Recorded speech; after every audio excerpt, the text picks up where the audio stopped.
Ya están preparados la compañera Cristi Hoffman, el compañero Rubén Cortinas y el compañero Héctor Daer, quienes realizarán las conclusiones y darán por finalizado el encuentro. Bueno, creo que hemos desarrollado una jornada, una media jornada muy interesante, primero como experiencia nueva. Por eso quiero saludar y agradecer a Héctor que se ha puesto esta actividad al hombro junto con una conocida de todos nosotros, la compañera Adriana Rosenzweig, que anda por ahí. ¿Dónde está Adriana? Agradecerles a todos la paciencia, a los compañeros que no pudieron entrar. Estoy recibiendo mensajes de compañeros que no me dejaban entrar, así que se han ido. Así que supongo que cada secretario general deberá enfrentar esta falla, entre comillas, luego, más tarde. A mí me queda una sensación, yo lo voy a resumir porque estamos terminando, ¿no? En primer lugar, la diversidad. Al tocar el tema de la cuestión tecnológica, ¿no es cierto? Queda claro que hay algo que decía Igor recién que es absolutamente cierto. Es decir, el cambio tecnológico que viene a diversas velocidades, impacta distinto en las distintas regiones e impacta distinto en los distintos sectores. O sea, tenemos un cambio tecnológico que no es uniforme, sino que es variable de acuerdo a la región, de acuerdo a la actividad. La segunda cuestión que me queda es, yo hago bastante caso omiso a los datos que nos dan los think tanks y las organizaciones internacionales respecto a los números del cambio tecnológico. Es decir, yo no podría pensar de otra manera porque yo creo que estamos insertos en un mundo con un enorme caudal de incertidumbre hacia adelante, con un enorme caudal de que todavía hay un modelo en crisis, pero no hay ninguno que haya nacido que lo suplante, lo cual genera un corredor de tiempo y espacio de bastante incertidumbre. Nadie puede aseverar qué es lo que va a pasar de aquí a 10, 15, 20 o 30 años. Esta es la realidad. Y si eso es así, la cuestión de los impactos respecto a la incorporación de tecnología a la vida de la gente y en particular a la vida laboral de la gente, no hay demasiados números. Hay gente que dice que se va a perder empleo. Es muy probable, algunos dicen que en Occidente para el 2025 pueden caerse 50 millones de puestos de trabajo, pero al mismo tiempo en el sudeste asiático se van a crear 150 millones de puestos de trabajo. Entonces hay que tener mucho cuidado con la data que bajan, porque la data está íntimamente vinculada a un factor político, que es la tensión de intereses que hay respecto a la incorporación de tecnología. Cuando nace este concepto del futuro del trabajo en una combinación bastante esotérica de el Silicon Valley, el Massachusetts Technological Institute y Davos, porque ahí se empieza a hablar, lo que te están diciendo es que te tenés que adaptar. Te están diciendo que tenés que flexibilizar. Ahora, nosotros, eso nos da derecho a rehuir el tema de cómo adaptamos nuestras organizaciones y nuestros trabajadores y nuestra acción sindical a esta incorporación de nueva tecnología. No nos da ningún derecho. Nosotros tenemos que justamente hacer lo que han planteado los sindicatos aquí en los paneles, de cómo adaptamos nosotros sin perder los pisos civilizatorios, laborales mínimos que hemos sabido conseguir, particularmente, y me despojo por ahí de mi condición de presidente mundial, particularmente en nuestro país. Entonces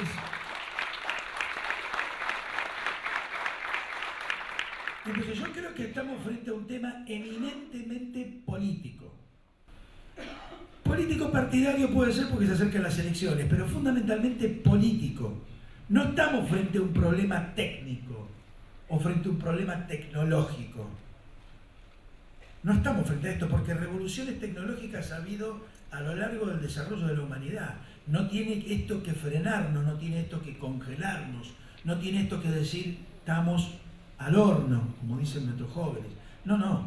Acá hay organización de la sociedad, en particular hay organizaciones sindicales que en el campo del mundo del trabajo, en el campo de las relaciones laborales, tenemos mucho para decir, mucho para poner sobre la mesa, a través de, lógicamente, una demanda a los gobiernos y a los estados para que se regulen las actividades, por un lado, pero fundamentalmente, como nosotros tenemos que ver atrás, ¿qué se esconde atrás de Uber? Cuando yo le digo a mi hija, Mica, te voy a buscar, no, pa, olvídate, me tomo un Uber. ¿Y qué le voy a decir? No, mirá, ¿sabes qué? Uber no, porque el taxi, no, lo que tenemos que hacer es qué vamos a hacer con Uber. Además, todos ustedes seguro tienen Netflix, o me equivoco, o tienen Spotify para escuchar música. Esto lo aprovechamos todo. ¿Cómo hacemos para que esto le sirva a la gente y fundamentalmente nos permita desenmascarar qué se cocina en el marco de las relaciones laborales atrás de esta tecnología o debajo de esta tecnología? Me parece que esa es nuestra función, me parece que eso es lo que nosotros tenemos que hacer como organizaciones políticos sindicales que somos. Nosotros tenemos que ir sin miedo a discutir y a negociar colectivamente con creatividad y con innovación, en definitiva, como lo ha hecho el movimiento sindical a lo largo de su historia. Nada más, gracias.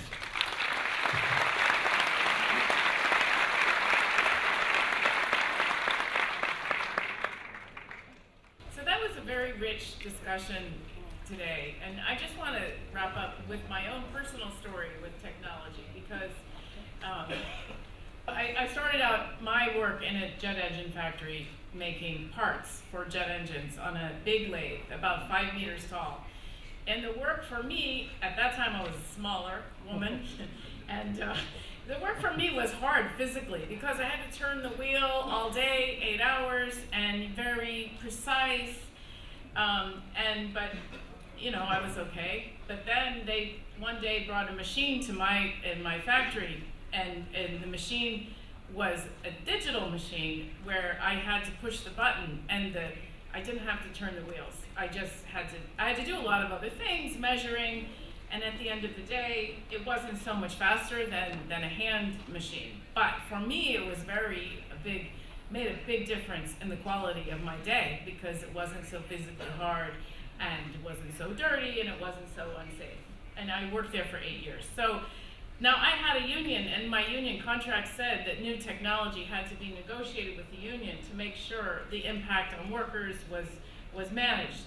So I have always seen that, wow, that was for me a great transformative moment, gave me more time to do my union business on the side, and I think that I like to see technology in a positive way. So I look at the stories from the media sector, the television story we heard today about the explosion of jobs. And when I talk to UNI's media sector, they say, you know, if you're working in television or film production today and you don't find work and you're unemployed, you're in the wrong business. You must not have any talent, because there is so much work that we cannot even fill the jobs we have.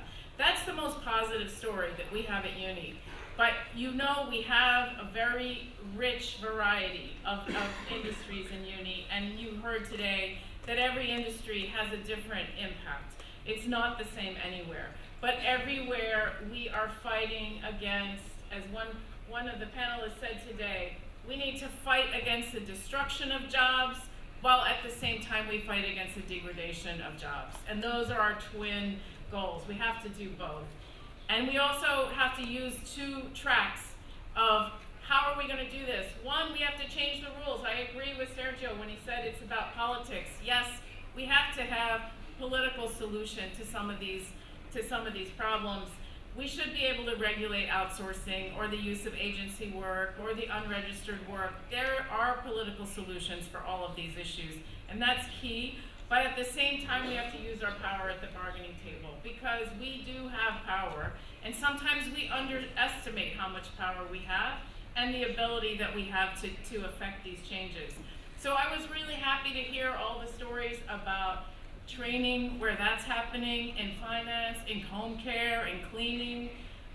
It's a great story about training the cleaners how to use machines, and therefore even having more employment in that sector. The upskilling, and it's very constant. I know in the media sector there's a lot of upskilling to bring all of the technicians and the performers into the digital world.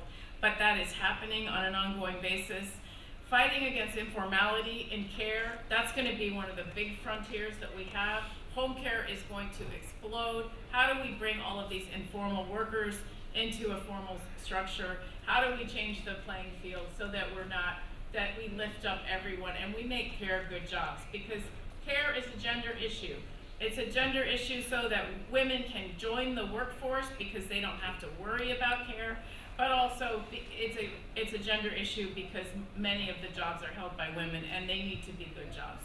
So this question on informality in care is very important. It's important, the Fayese story about e-commerce, the Fayese story about saving the jobs of the workers in the highway jobs. I think all of these, and of course finance, a very, very rich,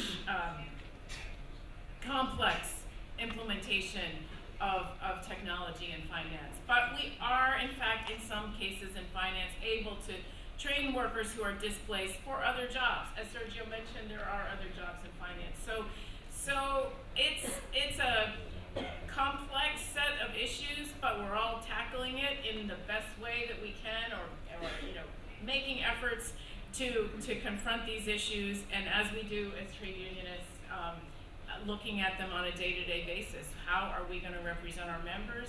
How are we going to change our unions so that we're in new sectors? This is another point that came up quite a bit in Post, and I know all of our postal workers are fighting in that regard. How can we transform our unions from traditional posts into logistics, which is a different set of rules, and yes, we need a level playing field.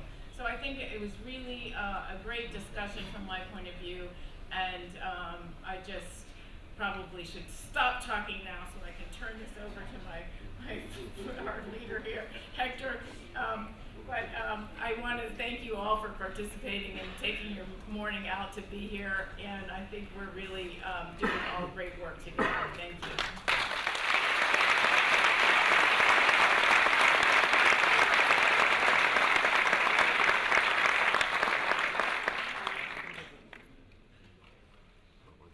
Después de haber escuchado las distintas experiencias de los distintos sectores que nuclean en UNI, dar un poco una mirada más abarcativa de cuestiones precisas que tenemos que hacer en conjunto todos los trabajadores.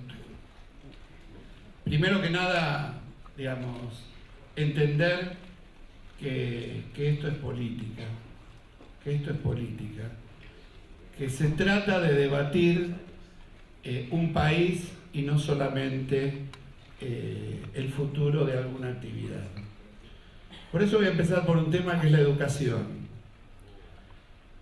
Nosotros no solo tenemos que ir detrás de la igualdad de oportunidades, sino de plantear un tema más profundo, que el punto de partida sea equitativo, porque este es el gran diferencial que tiene hoy la educación.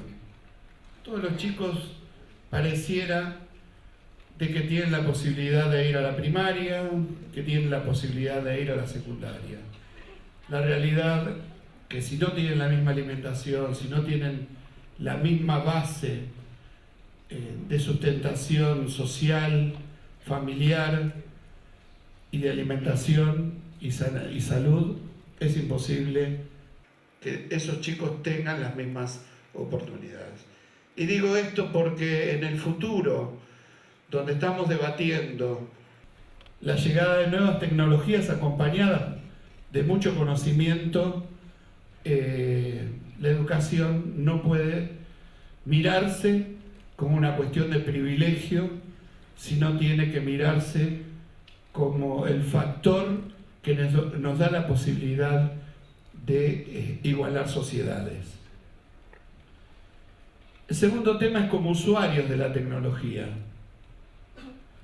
Ustedes habrán visto que ahora sitios como Facebook inclusive analizan nuestros algoritmos y lo único que vemos en Facebook es lo que queremos ver. Antes nos aparecían cosas que nos gustaban, otras que no, opiniones políticas, que coincidíamos o no. Ahora Facebook, de acuerdo a nuestro algoritmo, nos muestra lo que queremos ver. Y esto es un tema de fondo que también tiene que ver con lo que se abraza como Big Data, ¿no? Como esta gran fuente de información y recursos que está monopolizada por 8, 9 o 10 empresas en el mundo y que terminan generando en cada uno de nosotros un microclima propio que tiene que ver con varias cosas, desde los negocios, ¿no? Ustedes buscan algo en Mercado Libre, abren en Facebook y le aparece la propaganda en Mercado Libre, o también tendencias a generar esta suerte de individualización, ¿no? Y romper el esquema colectivo de mirada social, ¿no? Aparte de meternos en una cuestión hasta a veces competitiva desde las propias redes. Y este es un tema también de abordaje de las organizaciones sindicales, porque este abordaje nos permite seguir insistiendo en lo que para nosotros es el eje fundamental, que es la solidaridad de un colectivo de pares que se agrupan en un sindicato. El tema ambiental tiene que ver también, no solo con el desarrollo de la tecnología informática, sino con el cambio en la utilización de miles y miles de cosas, como la aparición del plástico que no se degrada, e infinidad de cosas que también la padecen los sectores más vulnerables. Porque no es lo mismo el daño ecológico para los que viven en el centro de la ciudad que el daño ecológico para los que viven en la vera del riachuelo. Y esto marca también las desigualdades desde donde se mira el daño ecológico en los avances permanentes de la tecnología. La distribución del rendimiento, digamos. Este es el otro debate, que por eso es necesario que se establezcan normas reguladoras de la llegada de estas tecnologías. ¿Quién es el que se apropia del diferencial que genera la llegada de la tecnología? ¿Cómo se distribuye? En el caso de actividades, por ejemplo, de la robótica y demás, uno la tiene tangible, porque sabe las utilidades que genera una industria y puede discutirla sobre esa base. En el caso de la inteligencia artificial y la aparición de plataformas, lo hace totalmente intangible. Y ahí es donde aparece también la discusión de cómo hay una transferencia de riqueza de un sector a otro y cómo tienen capacidad de recoger cada vez más riquezas los sectores que más tienen. Este es el otro gran debate. El costo real de lo que genera esta transición. ¿Quién asume el costo de la transición de la llegada de las nuevas tecnologías? Hoy aparecen en los foros internacionales lo que llaman transición justa, que es un periodo donde los trabajadores tienen posibilidades de adecuarse a las nuevas tecnologías. Ahora, esto es muy diferente discutirlo con un Estado gobernado por alguien que tenga una mirada clara hacia la sociedad, como en nuestro caso, que tenemos el caso contrario. Tenemos un Estado que tiene una mirada solamente hacia ese pretendido desarrollo que no existe, pero que fomentan. Y lo que no les importa es ver la manera de generar esa transición. Por eso, compañeras y compañeros, la llegada de la tecnología hay que enfrentarla. Por supuesto, detrás de esto hay un objetivo de máxima de los sectores más poderosos, que es ir al punto del contrato de hora cero. Digamos, esto de decir, estoy disponible 8 horas y cobro nada más que por el tiempo que trabajo. Y esto llevado también al discurso desde cómo se presenta. Porque cuando nos dicen, bueno, si hay una mamá que tiene un nene chiquito y quiere trabajar 4 horas, puede trabajar 4 horas. Digamos, con el ofrecimiento discursivo de acomodar y flexibilizar determinados horarios, a los que nos llevan es a la ruptura de la jornada laboral. Y si nos rompen la jornada laboral, nos rompen uno de los pilares de la legislación laboral. No cabe duda de que esto los sindicatos lo enfrentamos, y lo enfrentamos a diario. No cabe duda que del otro lado lo que quieren es utilizar estos instrumentos en forma de precarizar las labores. Ahora, el último adelanto tecnológico, que es la inteligencia artificial, no es la informática, es la capacidad que tiene una computadora en reconocer la gestualidad que está mirando. Quiere decir que a partir de ahí pueden interpretar nuestros gestos y actuar en consecuencia. Ahora, ¿esto es válido? ¿Es bueno un camión sin chofer? Es una cosa que habrá que preguntarse también. ¿Es tan significativo un compañero manejando un camión, transportando una carga? ¿Es significativo gastar tanto en investigar la posibilidad de tener un camión sin chofer que lo que cuesta el empleo de ese chofer? Digamos, serán todas preguntas que las tenemos que hacer. Y las tenemos que hacer y profundizarlas.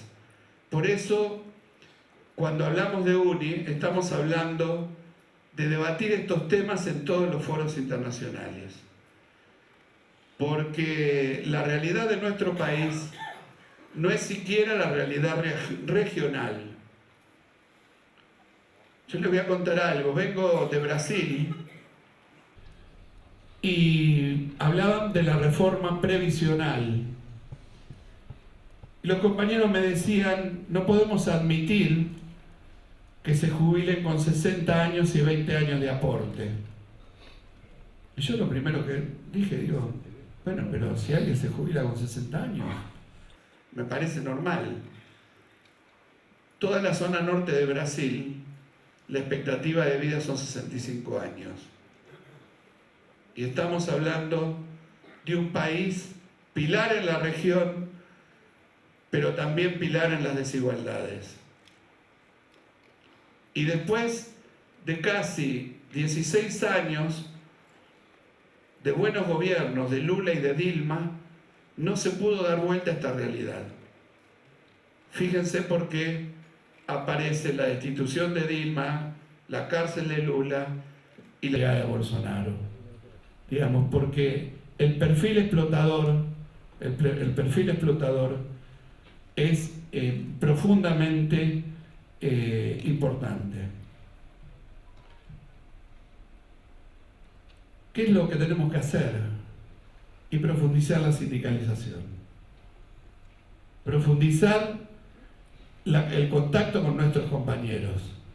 La verdad que lo que dijo Leonardo del sindicato de Maestranza me parece una idea, no creo que muchos empresarios lo acepten, pero el punto de partida del ingreso al trabajo que pase por el sindicato y que quede registrado, la verdad que es una experiencia que la podríamos sumar, o por lo menos intentar sumar. Y me quiero referir a un tema de género. Alejandra habló del diferencial de un 27% superior al promedio del mundo entre el salario de los hombres y el salario de las mujeres.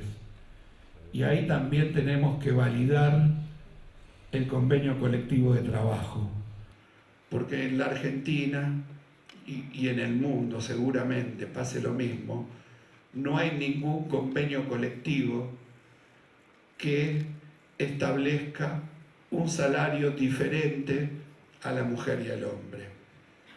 Por eso la profundización de la sindicalización en todos los estamentos y en todas las líneas de las empresas me parece que es el fundamento para convocar y llegar a la igualdad de oportunidades. Y no cabe duda que cuando más poder tiene la organización sindical, más posibilidades tiene la mujer de sentirse igual al hombre y de ser igual al hombre en términos de relación laboral. Y quiero contarles algo para que vean qué distinto es hablar con un gobierno o con otro gobierno. Este gobierno mandó al Congreso una ley de equidad e igualdad de género. Nosotros, como Confederación General del Trabajo y como gremios, nos hemos opuesto, pero no nos oponemos a ese título. A lo que nos hemos opuesto es a todas las trampas que venían detrás, cobijadas en ese proyecto de ley, que tenían que ver con institucionalizar el teletrabajo sin reglamentarlo, ni siquiera mandar la reglamentación a las negociaciones colectivas, como hemos visto que la han incorporado algunas organizaciones sindicales. Ofrecerle esto que yo les decía antes, a la madre que puede tener un hijo, puede ir la mitad de la jornada, digamos, ir rompiendo toda la normativa legal y protectora de la mujer. Entonces, estas cuestiones, y ahora vuelvo a lo que plantearon muchos compañeros acá, nos hacen ver que estos temas son políticos. No es lo mismo discutir estos temas con un gobierno que tenga mirada social que con un gobierno que detrás del gobierno está el Fondo Monetario Internacional poniéndole como única premisa el déficit cero. Y esto lo digo, compañeros, porque no puede ser ajeno a lo que estamos debatiendo políticamente para este año. Tenemos legitimidad suficiente para plantear que necesitamos una alternativa propia que no solo tenga capacidad de ganar las elecciones, sino de volver a tener la posibilidad, todos los argentinos, de vivir en una patria más justa. Así que, compañeras y compañeros, Cristi dijo una frase que me parece que es la clave de nuestra jornada. No tenemos que tener temor, sino tenemos que tener la determinación de más sindicatos, más negociación colectiva y más enfrentar estas políticas. no veamos el futuro como una ecuación. No veamos el futuro para ver cómo despejamos una incógnita de una ecuación. Para nosotros la vida no es matemática, la vida es política. La vida es política. Porque tenemos historia, porque tenemos cultura y porque lo podemos demostrar a lo largo de todas las luchas que tuvo el movimiento obrero argentino y el movimiento obrero de la región. Así que, compañeras y compañeros, me queda agradecer a las compañeras que han trabajado en la traducción, que la verdad la hicieron brillante.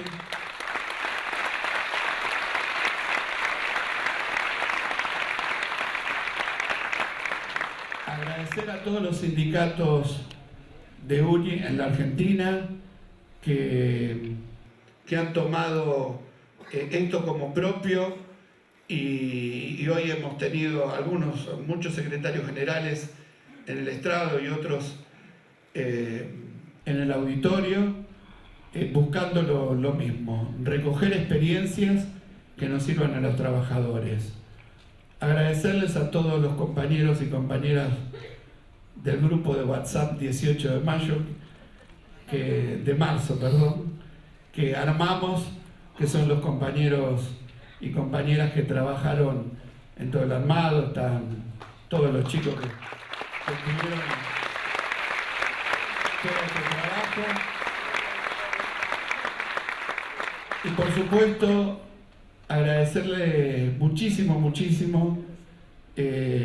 a Cristi en nombre de todos los compañeros, porque sabemos del esfuerzo que hizo y sabemos también de la constante predisposición a estar presente en todas las latitudes del mundo, tratando de fortalecer